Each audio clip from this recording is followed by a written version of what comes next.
कुछ बहनें अभी सोचती हैं कि क्या हम भी ऐसे विदुषी बन सकते हैं ऋषि ऋषिकाओं की तरह। आप भी बन सकती हो।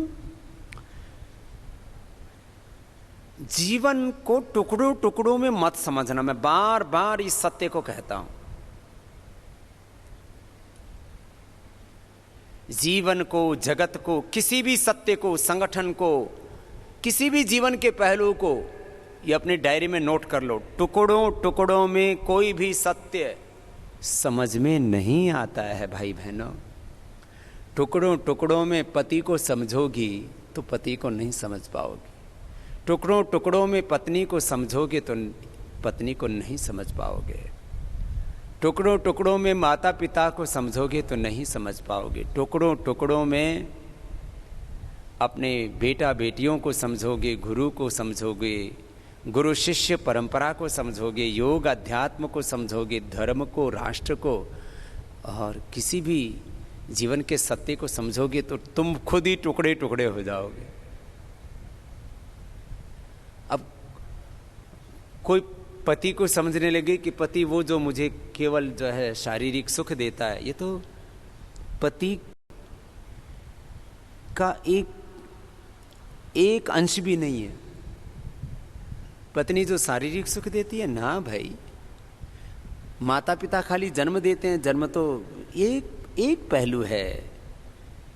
जीवन का एक एक पल जुड़ा होता है संबंधों में। गुरु केवल वो जो ज्ञान देता है, ज्ञान देना वो तो गुरु का एक पहलू है। गुरु के जीवन के सैकड़ों, हजारों, लाखों, करोड़ों पहलू होते हैं।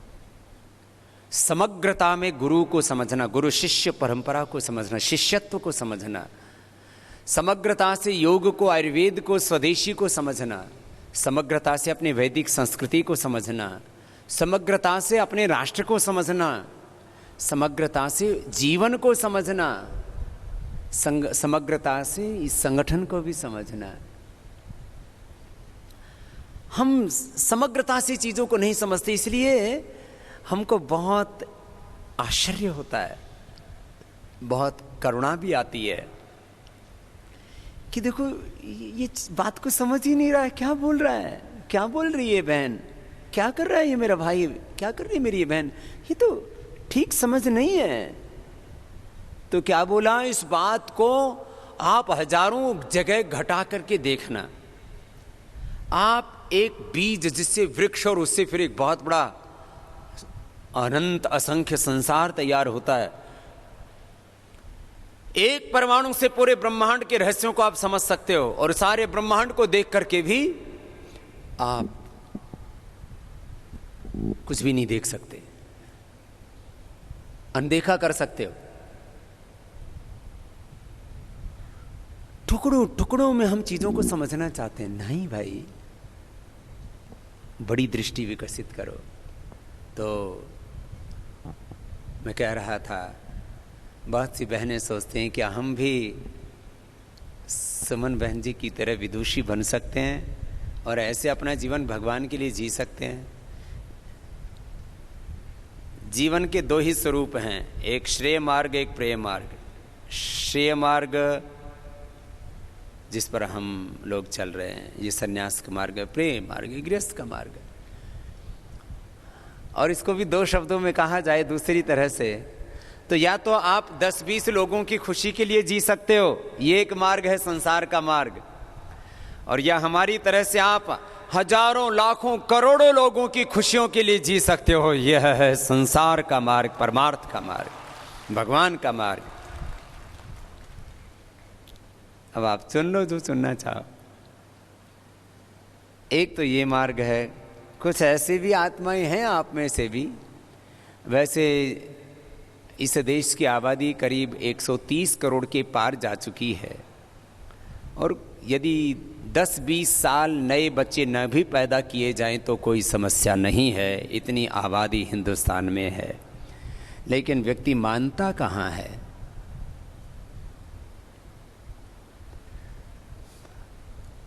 ये बहुत है, इतने भाई बहन है, क्या कुछ लोग इसी बात से दुखी हो जाते, मेरी शादी नहीं हुई। और शादी हो जाए तो इस बात से दुखी हो जाते हैं कि बच्चे नहीं हुए, और बच्चे होता जाते हैं तो इस बात से दुखी हो जाते हैं कि लायक नहीं हुए, और लायक भी हो जाते हैं तो इस बात से दुखी हो जाते हैं कि बच्चे देश छोड़ के विदेश में चले गए। तुम्हारे दुख का तो कोई अंत है नहीं। हमको देखो, न शादी विवाह, न बच्चे, न किसी ने छोड़ा, न किसी ने पकड़ा, और हमने सबको ही अपना बना लिया।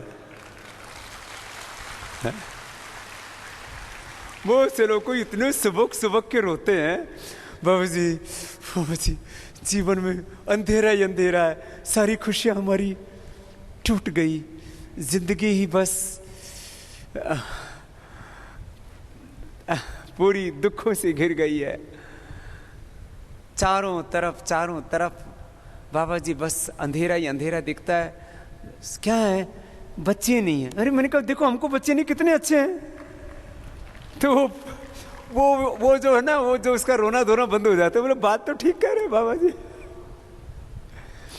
तुमने अपनी खुशियों को दूसरों में कैद कर दिया है।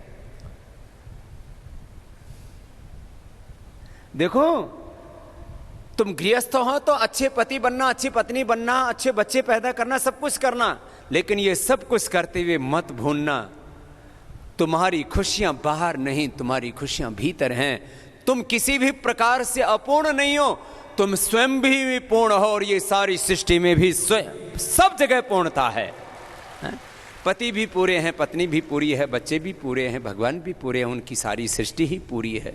पूर्णमदाः पूर्णमिदं पूर्णात् पूर्णमुदच्यते पूर्णस्य पूर्णमादाय पूर्णमेवावशिष्यते। तभी कुछ लोग इसका उल्टा ही अर्थ ले लेते हैं। इसका मतलब शादी विवाह ही नहीं करना, इसका मतलब बच्चे ही नहीं करना, और बच्चे हो गए तो उनसे प्रेम ही नहीं करना। बच्चे हो गए तो उनसे प्रेम ऐसा करो कि तुम जैसा कोई प्रेम करने वाला ना हो। लेकिन जो मैं कह रहा हूं उस बात को भी सुनो कि तुम्हारी पूर्णता किसी अन्य से नहीं है, तुम तो स्वयं में पूर्ण हो। बार बार अपने स्वरूप में लौटने का अभ्यास करो। उच्च चेतना में, दिव्य चेतना में, भागवत चेतना में, आत्म चेतना में, ऋषि चेतना, गुरु चेतना में जियो। तुम स्वयं में पूर्ण हो। बाहर की सत्ता, संपत्ति, सम्मान, भौतिक सुख, सफलता, बाहर की समृद्धि, ऐश्वर्य, ये तुम्हें सुख नहीं दे सकता। और मैंने देखा दुनिया में जिनके पास में अपरिमित सत्ता, अपरिमित सामर्थ्य, समृद्धि, ऐश्वर्य, सम्मान, भौतिक सुख, सफलताएं, चारों ओर जिनके पास वैभव ही वैभव है, प्रॉस्पेरिटी ही प्रॉस्पेरिटी है, वो मैंने देखा अशांत हैं। कुछ दो ही तरह के संसार में लोग हैं, एक साधनहीन दुखी दरिद्र, एक साधन संपन्न दुखी दरिद्र। हम आपको साधनहीन दुखी दरिद्र भी नहीं देखना चाहते, हम आपको साधनहीन दुखी दरिद्र भी नहीं देखना चाहते, और साधन संपन्न दुखी दरिद्र भी नहीं देखना चाहते। हम आपको साधन संपन्न सुखी प्रसन्न देखना चाहते हैं। ये दृष्टि आपको मिले, और ये है योग की दृष्टि। जिसको खुशियां देखनी हो ना, तो मैं रास्ते में देखता हूं तो मुझे पत्ते, फूल, पेड़ पौधे, वनस्पतियां, ये सारी सृष्टि, ये मुझे ऐसे हंसती भी दिखती है। और किसी को डिप्रेशन होना तो उसको ऐसा लगता है देखो कितने पेड़ कितने उदास उदास हैं, इनके पत्ते हिल ही नहीं रहे। फिर उसको ऐसा लगता है देखो ये सब फूल कितने मुरझाए मुरझाए से हैं, ये मुस्कुरा ही नहीं रहे। इसको कोई भी देखो तो उसको ऐसा लगता है देखो ये बेचारा कितना दुखी है, ये देखो धरती कितनी सोनी सोनी है। उसको चारों तरफ ऐसे नैराश्य दिखता है। और जो भीतर से दिव्यता से भरे हुए होते हैं, उनको सारी सृष्टि में भगवान का मूर्त रूप दिखता है। उनको सारी सृष्टि हंसती मुस्कुराती दिखती है, उनको सारी सृष्टि संगीतमय दिखती है, सारी सृष्टि भगवान की उपासना करती हुई दिखती है। आत्मदा बलदा यस्य विश्व उपासते, पूरा विश्व भगवान की वंदना कर रहा है।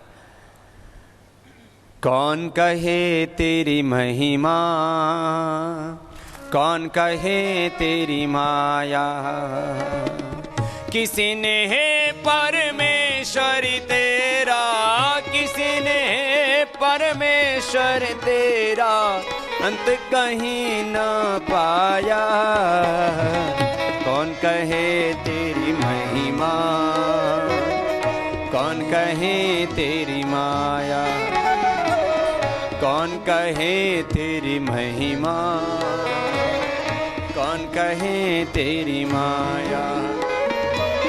अजर अमर अविनाशी कण कण में व्यापक है।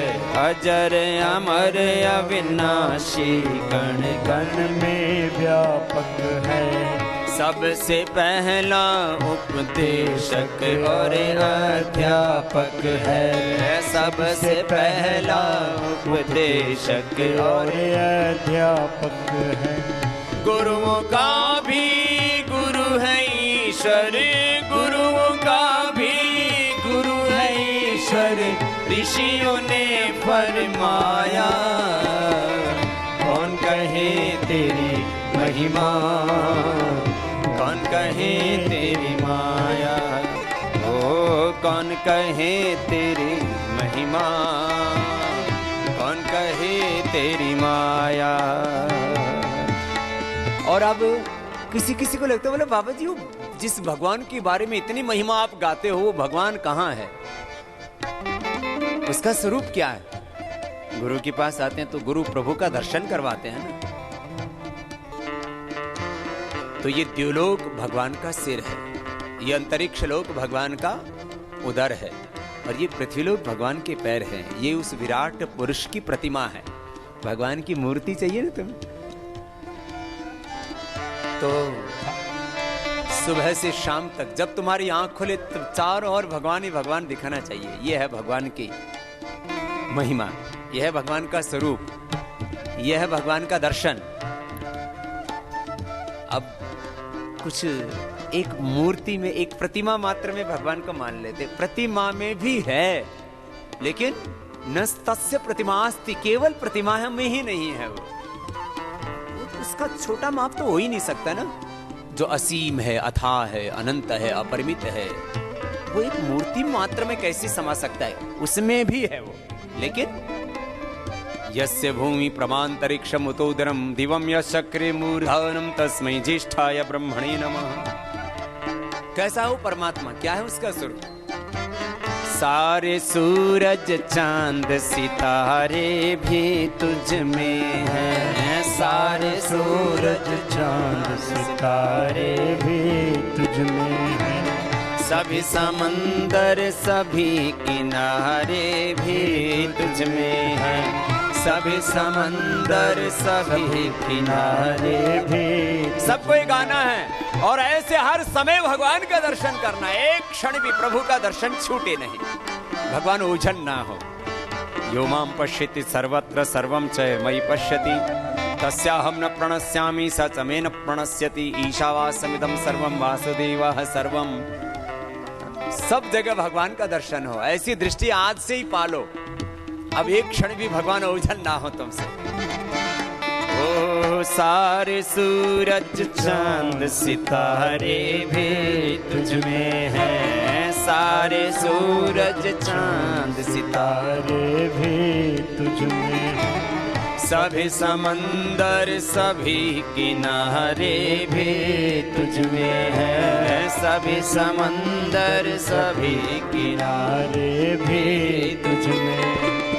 सृष्टि के अंदर बाहर तू, सृष्टि के अंदर बाहर तू एक समान समाया। कौन कहे तेरी महिमा, कौन कहे तेरी माया। कौन कहे तेरी महिमा, कौन कहे तेरी माया। किसी ने है परमेश्वर तेरा, किसी ने है परमेश्वर तेरा अंत कहीं न पाया। कौन कहे तेरी महिमा, कौन कहे तेरी माया। कौन कहे तेरी महिमा, कौन कहे तेरी माया, कौन कहे तेरी माया, कौन कहे तेरी माया। कण कण में जो रमा है, हर दिल में है समाया। कण कण में जो रमा है, हर दिल में है समाया। उसकी उपासना है, उसकी उपासना है, कर्तव्य है बताया। कण कण में जो रमा है, हर दिल में है समाया। कण कण में जो रमा है, हर दिल में है समाया। दिल सोचता है खुद वो कितना महान होगा। दिल सोचता है खुद वो कितना महान होगा, कितना महान होगा। इतना महान जिसने संसार है बनाया। इतना महान जिसने संसार है बनाया। उसकी उपासना ही, उसकी उपासना ही, कर्तव्य है बताया। कण कण में जो रमा है, हर दिल में है समाया। कण कण में जो रमा है, हर दिल में है समाया। फिर कहाँ रहता है? अपने ही अंतर हृदय में रहता है। और कुछ भी करते हैं तो अंदर से आवाज भी देता है। गलत काम करने से परमात्मा रोकता है, ऐसा मत कर बेटा। कभी कभी हम शरीर की कामनाओं, शरीर की बायोलॉजिकल डिजायर्स, मानसिक कामनाओं में, इच्छाओं में भगवत इच्छा को भूल जाते हैं।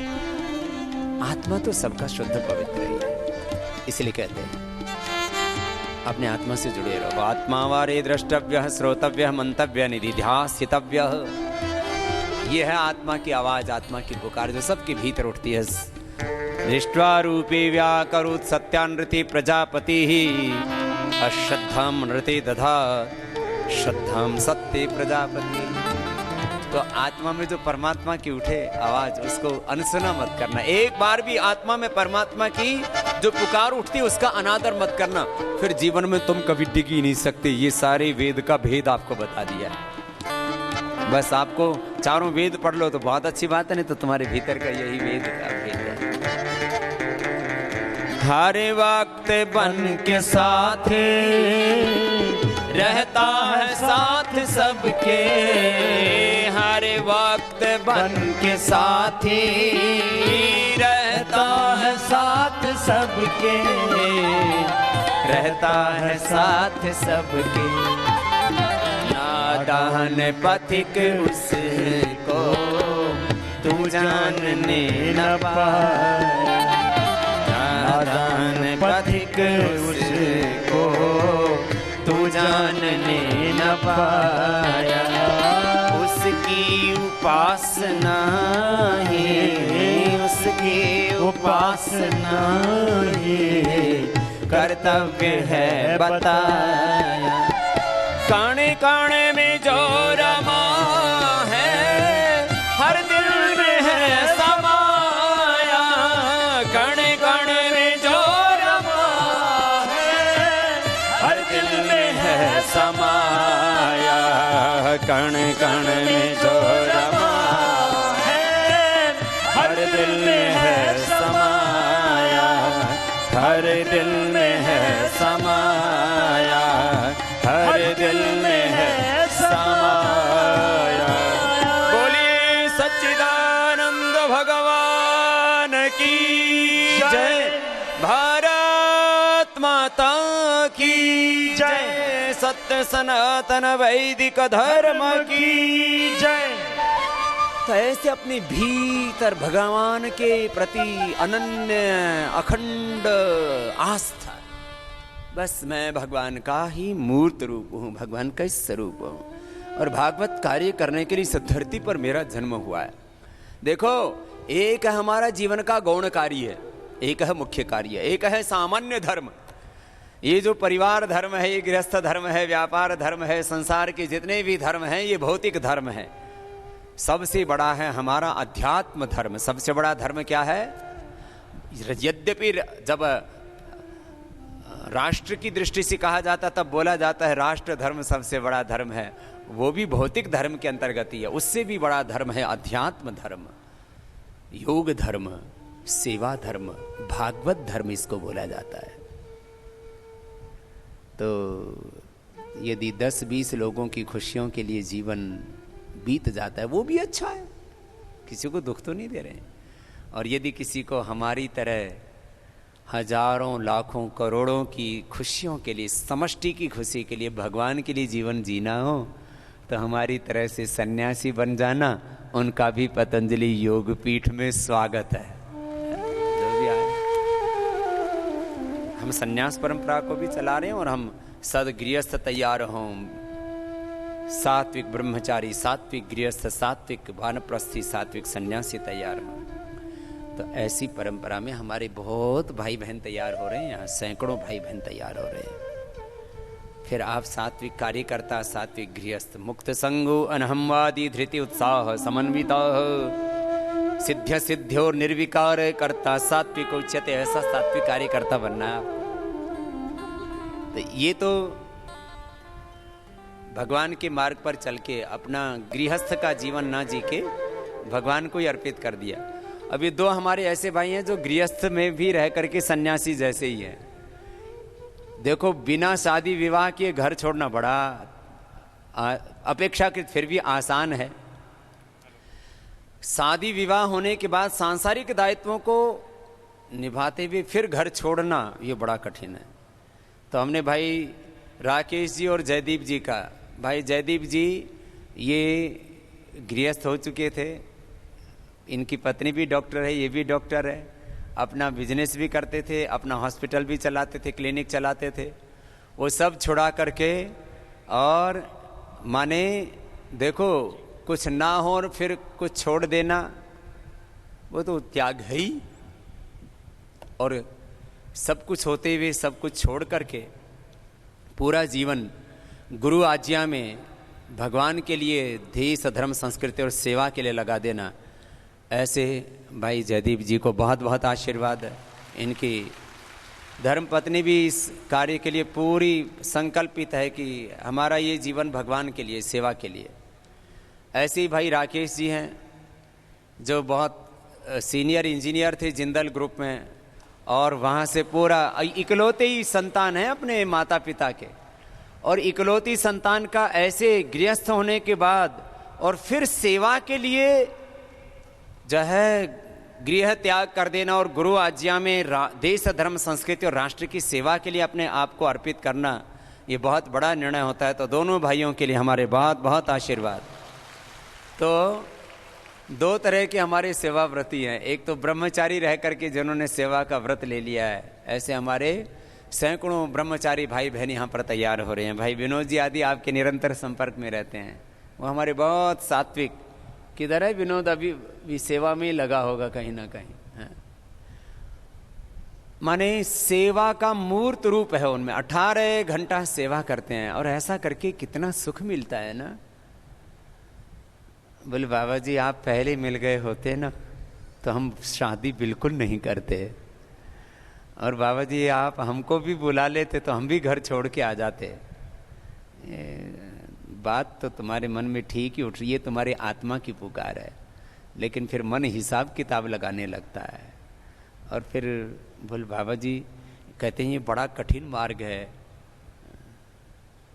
अच्छा, हमसे ज़्यादा सुखी कोई है दुनिया में? फिर कठिन किस बात का मार्ग है?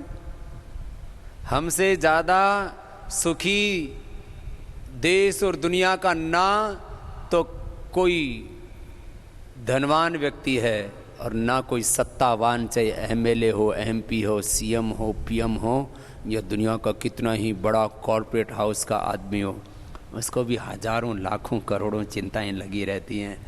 यहाँ तो जो कुछ करते हैं, प्रातः प्रभृति सायं अंत यत् करोमि जगन माता तत्सर्व सर्वम तव पूजनम, जो करते हैं सब भगवान की पूजा मान करके करते हैं। सफलता दे या असफलता दे, सब उसका काम है, हमारा काम है। हाँ, हिसाब किताब लगा के काम नहीं करते, जो कर रहे हैं निमित्त मात्र भव सभ्य साची ना। बोले बाबा जी ये जीवन तो बहुत अच्छा है, तो तुम यदि कोई पूर्णकालिक कार्यकर्ता बन के सेवा कर पाए तो बहुत अच्छी बात है। गृहस्थ होकर के भी जिनके बच्चों के बच्चे हो चुके हैं, जिनके बेटा बेटियों के भी आगे संतति हो चुकी है, उनको भी सन्यासी जैसा सेवा का, तपस्या का, साधना का जीवन जीना चाहिए। मैंने कहा था ना, योग यज्ञ साधना सेवा, पुरुषार्थ परमार्थ योग कर्मयोग, बस यही सेवा ही जीवन का सत्य है।